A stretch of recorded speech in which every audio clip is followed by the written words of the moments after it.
And let's start off with what the Fed is doing. And it seems like they might be stuck because, they've been telling us how they're going to be raising interest rates. And they said, oh, maybe we're not going to be raising interest rates. We know they're unwinding their balance sheet. Now, what is happening with the Fed? Why are they going back and forth? Are they stuck? It's a very unique situation, Dave, because what happens is in the 70s, when they had to raise rates in order to curb inflation, the U.S. was the larger creditor nation in the world. Now it's the largest debtor nation in history. So you can't keep just raising rates because, like I told you in the last interview we did, the Fed is now at odds with the federal government because they have different agendas.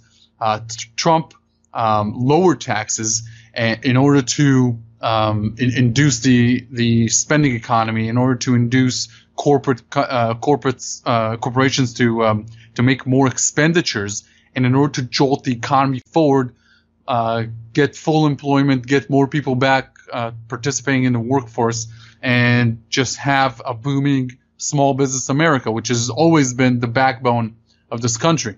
On the flip side, when you lower taxes, you get less revenue coming into the federal government, and they need to auction more debt.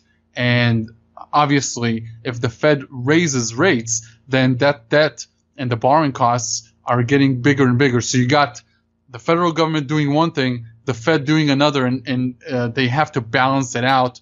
And obviously, the Fed being kind of independent from the federal government with their policies, that is something that is very important. So they will not raise rates to a level that you saw in 1980. That's simply not plausible these days.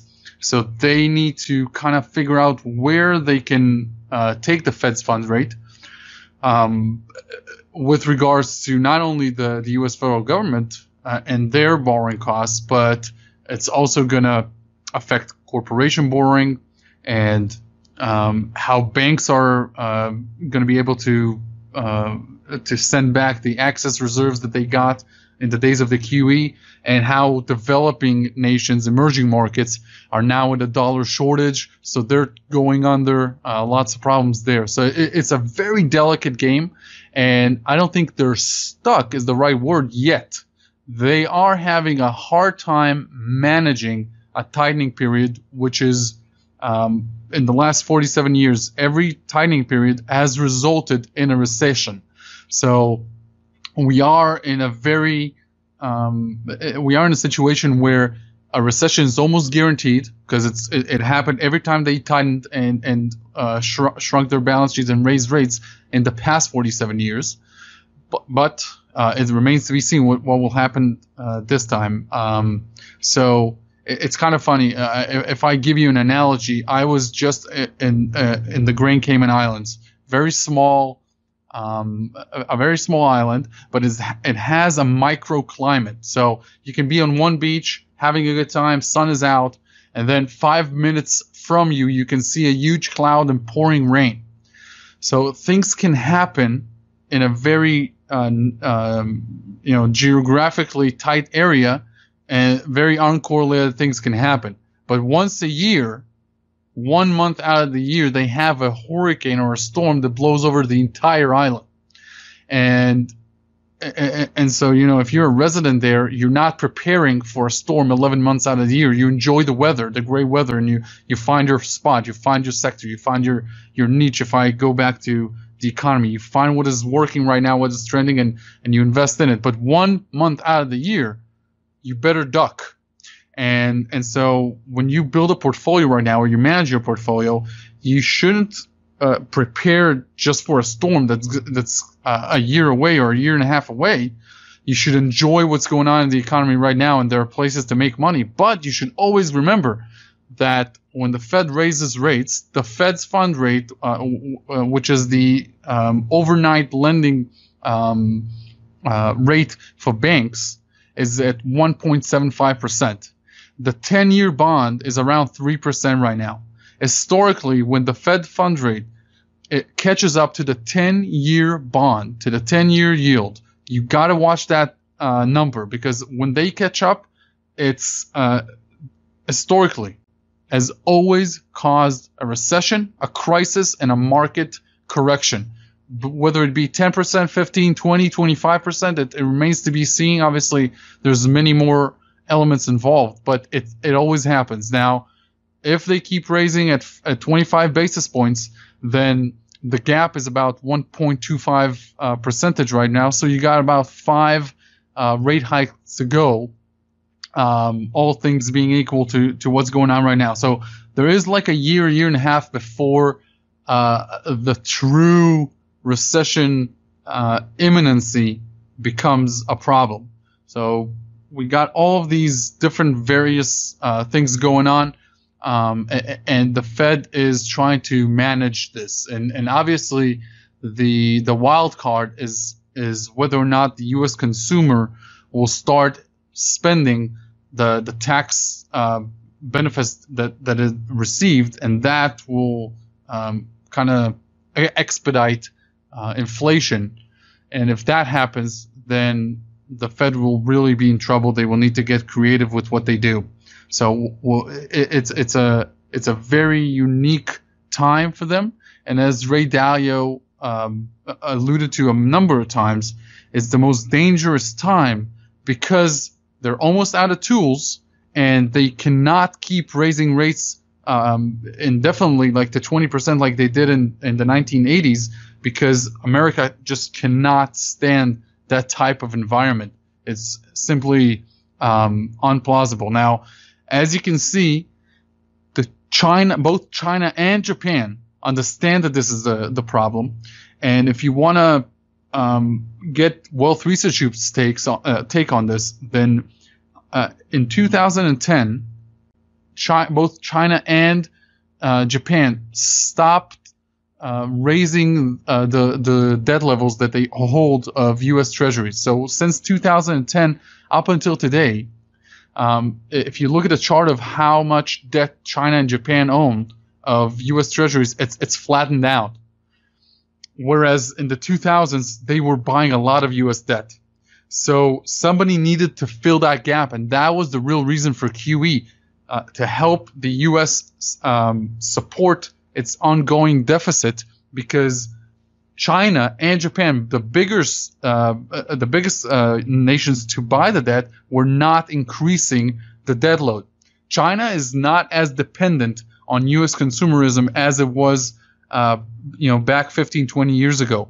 It's now the 45th cheapest country to manufacture it. So imagine there's 44 countries that manufacturers like Nike, Gap, all the big ones can go to and get cheaper labor. Chinese is moving more into a service economy, more into where the U.S. was 50 years ago, where they need a lot of products done for them, manufacturing done for them. They have a bigger middle class right now, and they're transitioning into a more robust economy. So they are not as dependent as before on U.S. They do not need this codependency where they buy the debt and Americans buy their products. It's much more involved right now, and the U.S. is going to lose out on this, and this eventually will cause the de-dollarization and the loss of the currency, the reserve currency role. And I could tell you, kind of where we see this happening. But just to wrap up the answer here, if you want to really stay on top of this, watch where the 10-year yield is, where the Fed funds rate is, and if it catches up to it, make sure you're ready. And we always talk about this at the Wealth Research Group letter. We update on this all the time and how to adjust. Now, you mentioned China with their manufacturing. Now, they're not really dependent, like you said, on the United States, but they're also setting up the Belt and Road, which will allow them to receive manufactured goods or ship out manufactured goods through this Belt and Road system. I mean, how is this going to benefit them in the long run? Is this really going to, make them shoot, much higher than they are today in regards to the economy? The Chinese will have the largest GDP on the planet by 2025, surpassing that of the U.S. So they will have much more political capital with emerging markets and with the bigger developed nations, with the EU, with everyone else. So in about 7 years, you will see a major detraction in U.S. middle class participation and how the world works and how their president can keep making demands and maneuvering soldiers, capital, people, everything else around the world. China will become more important than the U.S. By 2025. That's one thing. That's the GDP part. So the incentive to work with China will be much more than the incentive to work with the U.S. in about 7 years. 10 years later, so by 2035, the Chinese will spend more on military and defense spending than the U.S. So we are going to be in another Cold War environment from here on in the next 17 years, where both countries are going to go into artificial intelligence and advanced machine learning, supercomputers, quantum computing, other type of warfare, etc. And by 2035, the Chinese will surpass the U.S. And once they do that, that will probably be the end of the dollar as a reserve currency as we know it. So major changes coming to the U.S., and that's why Wealth Research Group sees the next 10 years, so between 2030 and between 2030, as America's best decade in the coming century. After that, the name the Asian century, which was dubbed in 2000 for this 21st century, will actually be appropriate because China will dictate the future, obviously along with India and other emerging countries that are from the Far East, and the U.S. will play a lesser role, just like the U.K. still has a big role in the world economy, but a much lesser role than when they had the reserve currency. So I hope that answers your question, but if you have a follow-up on that, I'll be glad to take it. So during this period that you're talking about where the U.S. is going to be seeing this time, I mean, is this just smooth sailing, or are we going to see inflation, or are we going to see recessions? I mean, is everything just going to go perfectly smooth throughout this period? Well, obviously,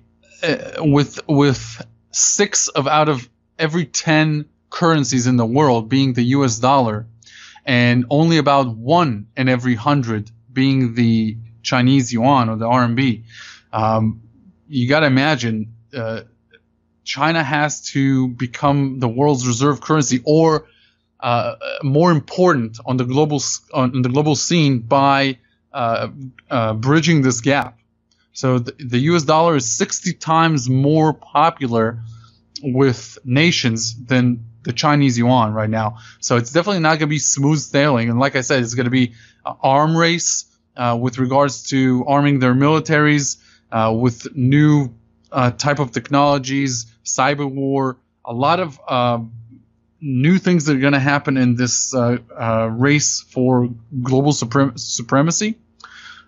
Definitely not smooth sailing. If you're looking just at the U.S., and I've wrote a lot about this at wealthresearchgroup.com/portfolio, which is my personal allocation model for 2018 and beyond, and how I prepare for this, and also at wealthresearchgroup.com/crash, which is an entire PDF report dedicated to how to prepare and anticipate and then capitalize on the next market crash. The U.S. is definitely going to have trouble, just as any other country that had the reserve currency role had before. The Netherlands had that, the Portuguese, the Spaniards, the French, the UK. If you remember, the UK had power outages in the 70s when they lost, 20 years after they lost their reserve currency, because they had so many new things to deal with. When you can just print money and the rest of the world basically accepts it, that is a huge advantage to your economy. You can run these massive deficits, hit 21 trillion in national deficits and national debt, and run $1 billion deficit economy yearly, and the rest of the world will suck up your debt because you're the reserve currency. So it's a very connected system. The U.S. will not be able to do what it's doing right now and still pay the retirees their Social Security, their Medicaid, and their Medicare, along with paying about 40 million Americans with food stamps. And basically, 1 out of every 2 Americans, on average, gets some sort of a subsidy from the United States government. 100 million Americans out of 330 million Americans are not participating in the workforce. No other country has these luxuries, where a third of the country is just sitting and enjoying retirement. Big things are coming for the U.S.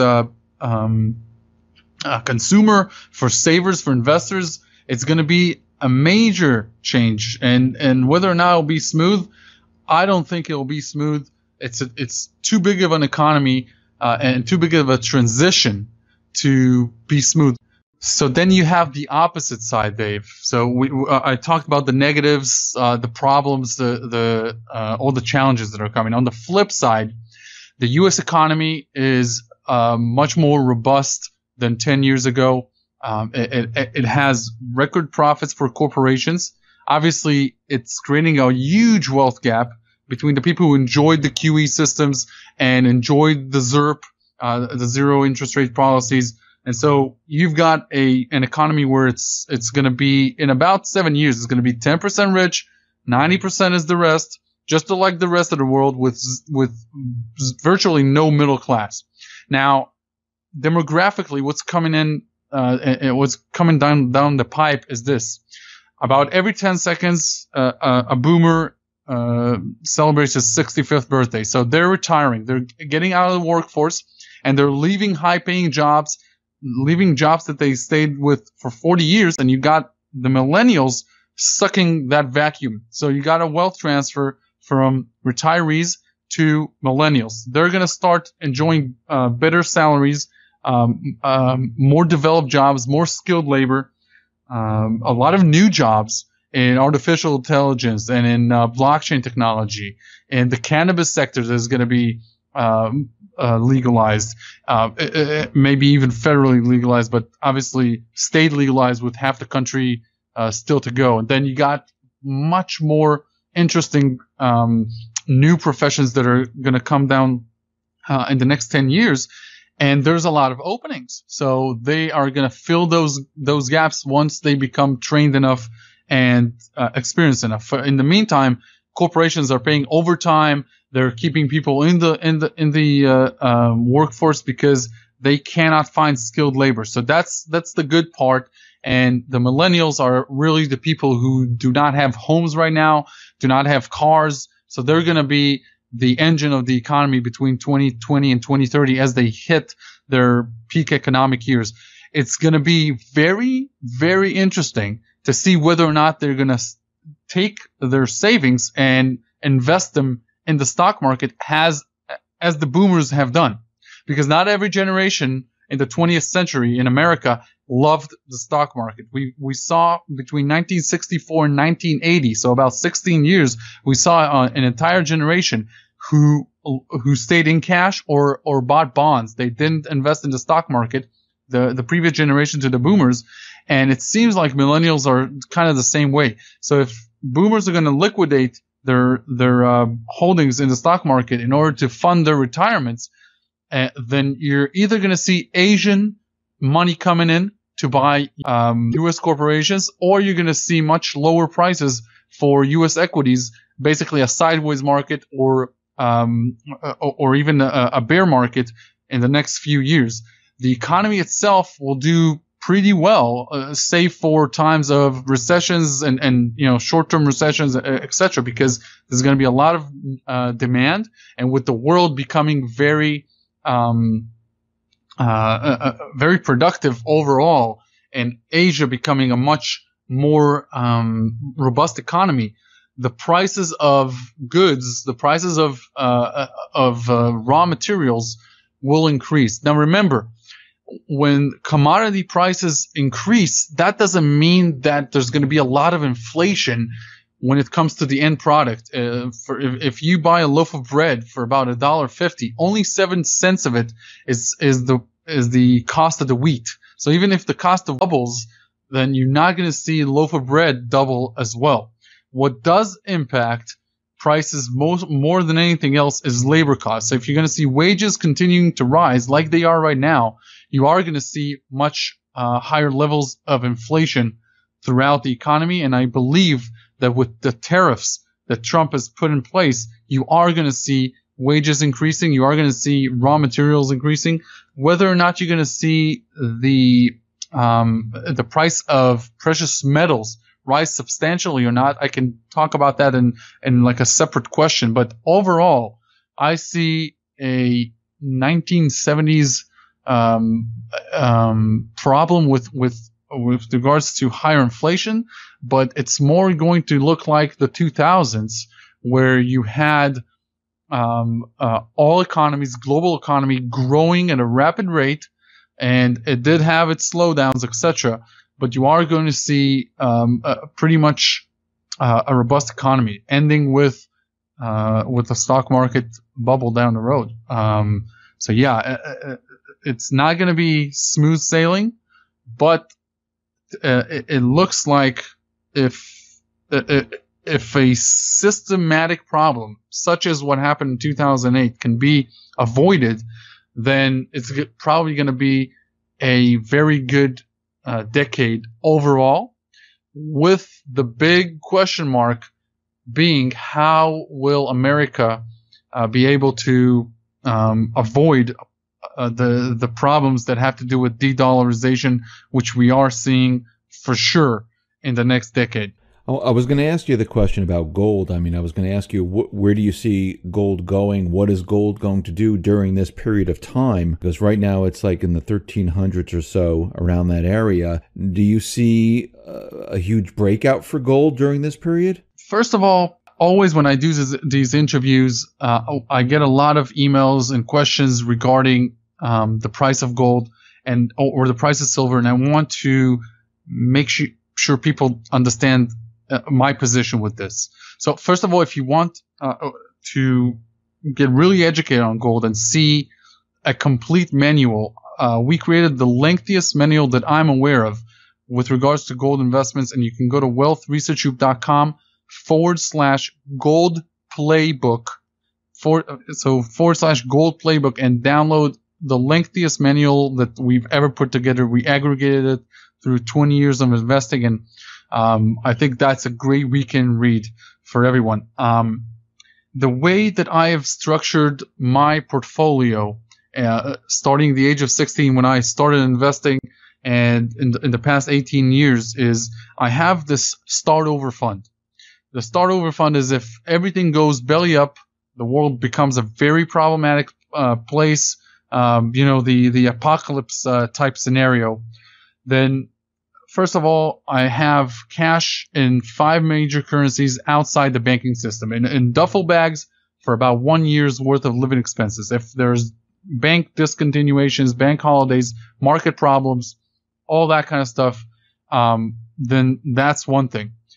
On top of that, I took my lifestyle burn rate, my monthly lifestyle burn rate. Let's say it's $10K a month, $10,000. You multiply it by 24. You take that money and you convert that fiat into precious metals in physical form, either gold or silver or both. Personally, I have 80-20, 80% gold, 20% in silver. And you either, you spread across whether or not it's a few continents, a few storages, and your main residence, whatever you want to do, just figure that out and be done with it. And that is your physical gold silver allocation, and you just never worry about it again, because you got 2 years worth of fiat burning expenses in gold and silver. Alternatively, you can take about 4 to 7% of your net worth and do the same thing. I like this because then I have in my head that that's how much I have set aside, and obviously their purchasing power increases in catastrophe situations or in high inflation situations, so it's even more than 2 years worth of living expenses. And then you do not care about the price of gold on a day-to-day basis because you're protected. You know how much you have set aside. If you want to bank on the price appreciation of gold, or even more so on silver, then physical precious metals is not where the game is at. Right now, if you look at the cover ratio, meaning how much ounces of gold cover the U.S. currency supply, it's about 7%. So if you take 1,300 and time it by 14, that is how much the price should be if every dollar was backed by gold. So that's about $15,000 per ounce. That's the rosy scenario, a 14-fold return. If they back the entire currency supply, which they obviously won't. A more classical gold standard is about 20%, which is 3 times the price that it is right now. And obviously you can go to 40%, which is about 6 times the price that it is right now. But these are like rosy scenarios. Whether or not they will happen, we do not know. What we do know is that in order to capitalize on the price appreciation of gold and silver, the best way to do it is in a more leveraged way, either with the mining shares at the right times, or with a more sophisticated short, long strategies using some ETFs. So it just depends, what do you want, and what's your goal. If your goal is to protect yourself, then you need to buy as much gold and silver as you can afford, but don't go overboard, because, as I said, you're buying insurance, and you do not need to to buy too many policies in life, right? Nobody has 20 life insurances.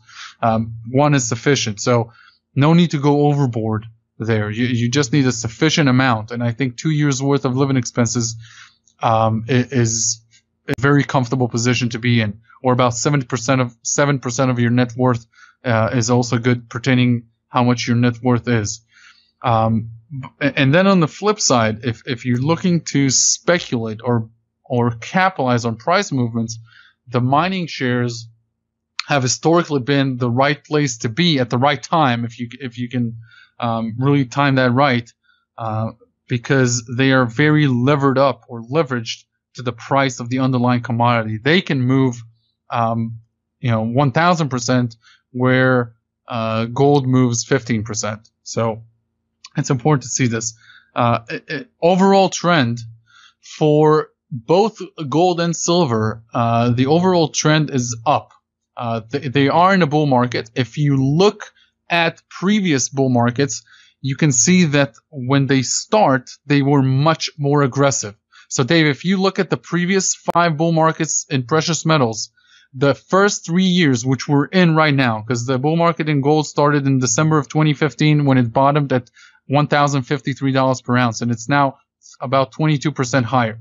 So the first 3 years were much more aggressive. In other words, this is a very tame, calm bull market. And that's why the mining shares haven't participated, because the market is not convinced that this is a bull market. What will need to happen is the price of gold and silver will need to catch up to its historical precedence, and our price projection for gold is 1704 per ounce. Okay, 1700, about 1700 per ounce in about 2 to 3 years, and that is a major move, a $400 move in the price of gold, and about $30 silver. So this is in the next 2-3 years, as the economy gets more heated up, and then the looming recession causes more demand for precious metals. Remember that precious metals investing right now, the physical gold bars and bullion, if you call the dealers, you'll see that they are hurting right now. Dealers are not enjoying any investor appetite, and yet you see the price is very steady, and that's because of government buying, and that's because the people that are holding their precious metals are not selling it that easily. So, and overall trend is definitely a bull market, and even better, it's going to catch up to its historical averages and going to rise much further. There has never been a bull market for gold and silver that has ended with a 22% return. The lowest we've seen is about 70%. And so if you start at 1,053 and you add 70% to that, that's 1,700. That's why this is the conservative side for the end of this cycle. So I believe exciting things are coming, and that's something that we are going to cover a lot at the Wealth Research Newsletter. In fact, I'm so bullish on silver right now that I even tried to get a group to buy out a number of these publicly traded companies, which I believe are trading lower than their liquidation costs, and they have more cash in the bank than their market cap. So they're so cheap right now that they're even trading at a situation where you have more cash than the entire market cap of the company. Now, you mentioned de-dollarization, and, we've been seeing and watching China and Russia dealing outside the dollar. India said that they're going to be purchasing Iran's oil outside the dollar. Africa is saying that they rather deal in the yuan. I mean, is this part of the transition, moving away from the dollar and moving into the yuan? Do you think the yuan is going to be the reserve currency, or do you think we're going to be transitioning into something different? I do not know the answer to the second part of the question, meaning whether or not the yuan is going to be the reserve currency or not. It remains to be seen. Obviously, China is going to be the most important country in the world in about 18 years, like I said.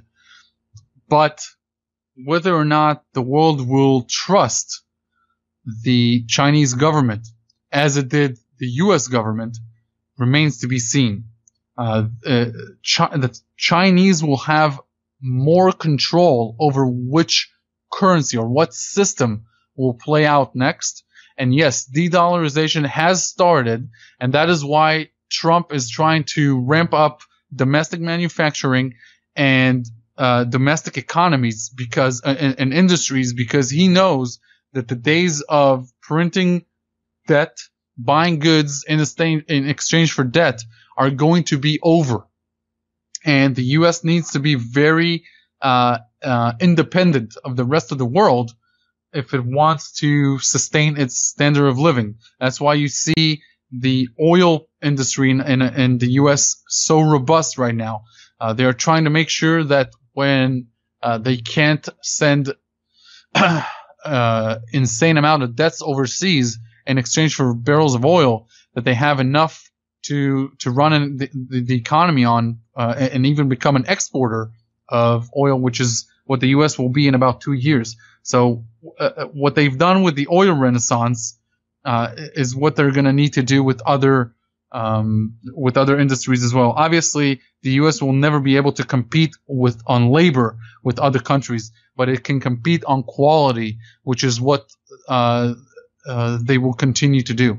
So do you think cryptocurrencies will be part of this transition? You think there's any place for cryptocurrencies? Do you think maybe on a lower level, countries will use cryptocurrencies? I know Russia, China, they're looking at it, and many other countries are looking at it. What do you think about that? If countries will use it, they will use their own issued cryptocurrencies on their own issued or their own created blockchains. They will not use,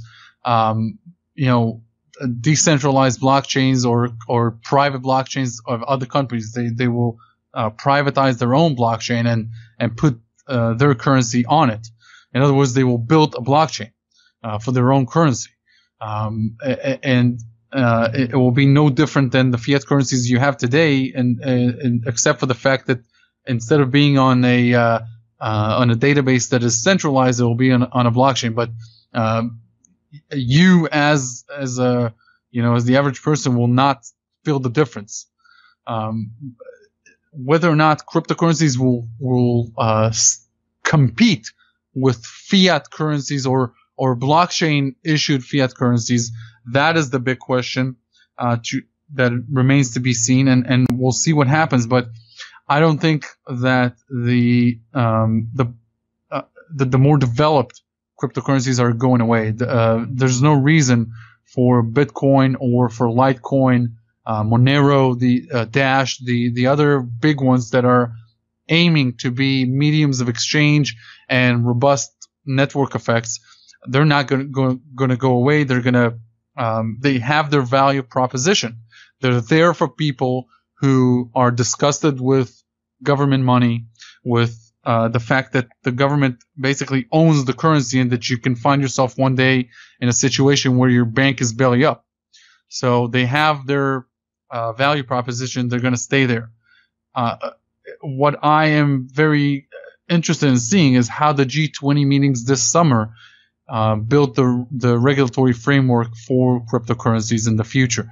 Now, remember, if you scroll down the list of 1,500 crypto assets that are trading right now, more than 1,400 of them are not aiming to be currencies. So the name cryptocurrency is not suitable anymore to this group of assets. They have other use cases that they're trying to fill.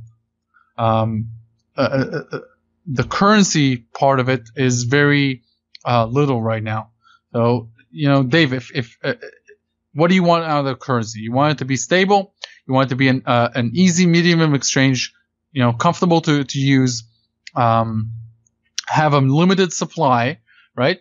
And then you also want it to be fast, international, meaning it can cross borders real fast, and for cheap fees. And a lot of the cryptocurrencies, the big ones, can meet those demands. Now, what has become very apparent is the fact that Bitcoin only has 21 million units. It does make Bitcoin limited, but it doesn't deter competition from opening their own currencies. So there's an infinite amount of projects that can start. So the limited supply part is only good if Bitcoin becomes the only game in town. But if it has viable competitors, then the big reason to use a cryptocurrency is because you want to move money fast across the world very anonymously and be done with it. The speculative bubble is over. The bubble that the run up that took cryptocurrencies to elevated levels in 2017 is over. Remember, if you buy a cryptocurrency in order to sell it to somebody else for a bigger price, that is pure speculation. Now, pure speculation has its benefits. God knows, Wealth Research Group covered Ethereum at $12, and it went over 1,000 in 1 year. So people made 90 times their money. So it's an amazing place to be in when you're in the right place at the right time with these speculative manias. But going forward, cryptocurrencies will obviously have a better experience with their users if they stay stable, because the bid from new buyers will not continue to go up. It has its intrinsic value, and where it will start to stabilize and do what it's meant to be, which is a medium of exchange and to an extent a store of value, a digital store of value. Now, you mentioned cryptocurrency and how you were looking at Ethereum, and you were looking at the investment of $12, and it went up to 1,000. And I've been interviewing you going back some time now, and I've noticed that with Wealth Research Group, you focused on different areas throughout the years. I mean, if we go back to 2016 when the Fed was raising their interest rate, you focused on precious metals. And if I remember correctly, you focused on 12 different companies during that period of time, and they doubled. In 2017, just like you mentioned, you focused on cryptocurrency, and you saw huge gains. In 2018, what are you looking at now? Well, 2018 is definitely going to be the year where artificial intelligence rises out of its infancy and starts to disrupt the mainstream economy. Just like in the 1990s, the personal computers revolution brought about the birth of Microsoft as one of the most profitable companies ever. If the day it IPO'd and held on until today, you're a multi-millionaire. The same thing with Google.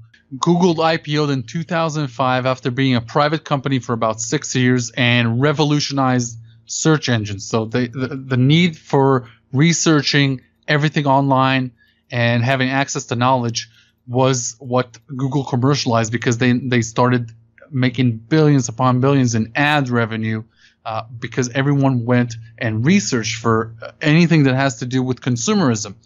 Now, the big next thing is machine learning, supercomputers, and how they make your life efficient. It starts from, Google Maps and getting better commute times to work. This is machine learning, understanding traffic patterns, and this is only the beginning. Artificial intelligence will be able to tell you how you can sleep better, what time is better for your body to get up, what time is better for it to sleep. It will be able to help people with their health issues with nutrition. It will tell you if your body needs more fruit, more vegetables, more carbs, more fat, etc. Then you're talking bigger things like autonomous cars, self-driving planes. You're talking about machine learning that will help you find the best opportunities in investing, in real estate, in everything else. These are computers that think, and therefore they have a huge part in our future. And the first companies that will be able to commercialize solutions, softwares, applications with regards to this new industry will be the next Microsoft and the next Google. And I'll tell you what, in the last 180 days, I have researched, for the past 6 months, I've researched a company that went public on the 13th of June. So I'm talking just a few days ago, and it's called Global Live Technologies. It's founded by Anthony Lacovera, who put $15 million in cash and assets into this deal himself. And this guy was CEO of the Year in Canada a number of times. He was one of the top influencers in Toronto, voted a number of times. And he's not only a wealthy man, but same as Buffett, doesn't take more than a symbolic CEO salary, which will, it's peanuts for him. This is how Anthony has built this company. He owns 40% of the stock, 70% of the voting control, and he wants to make this the next Google. He wants to make this the Google of artificial intelligence. It's just started trading. We created a fully vetted management proven report on this company at wealthresearchgroup.com/live. It is so early stage right now that it's only trading in Canada. It will have a U.S. symbol in a few days. But this, Dave, this is the only time that I have concentrated my entire speculative part of my portfolio in one company. That is how confident I am that this guy will become personally a billionaire off of this, and that this is the biggest opportunity that we're going to see in 2018. And with their vision of what they want to do, coupled with the fact that they're using blockchain and decentralization in order to leverage artificial intelligence, they are using what's called a joint venture model in order to accelerate their market share. The sky's the limit. I've never been more confident about any company that I've invested a six-figure sum in. So it's something that I am very excited that I found out when it was still private, did a lot of research and due diligence on, and Wealth Research Group is one of the first newsletters on the planet to cover this company, and will stay with it for years. Now, when you say that they're going to integrate this with blockchain, what are they planning to do? Well, if you look at the most immediate use cases for blockchain technology coupled with artificial intelligence, healthcare is a big issue. Supply management. So people will, and companies want to know exactly where all the components are on a global basis. Think of companies like Procter & Gamble. They want to know in 70 countries or 80 countries how their shampoo sales are going. It can be as easy or as niched as knowing in Peru what shelf is the Procter & Gamble shampoo standing on it. If it's on the third shelf and they want it on the fourth shelf, then the HQ can know all of that by using artificial intelligence and blockchain technology. They can show their shareholders much more transparency with how their operation works. This goes to fleets of cars. This goes to international expediters like UPS knowing exactly where your mail is. About $7 billion a year worth of mail is lost only by the United States Postal Service. So you heard that right. It's an insane amount. With computer learning and artificial intelligence and the blockchain, you couple this in supply management, you're going to know where the tomatoes in your ketchup were grown. You're going to know everything. More transparency, better consumerism, more protection for consumers to know where their products that they're buying are coming from. And this is going to help to drive down prices. It's going to help to create a more robust economy.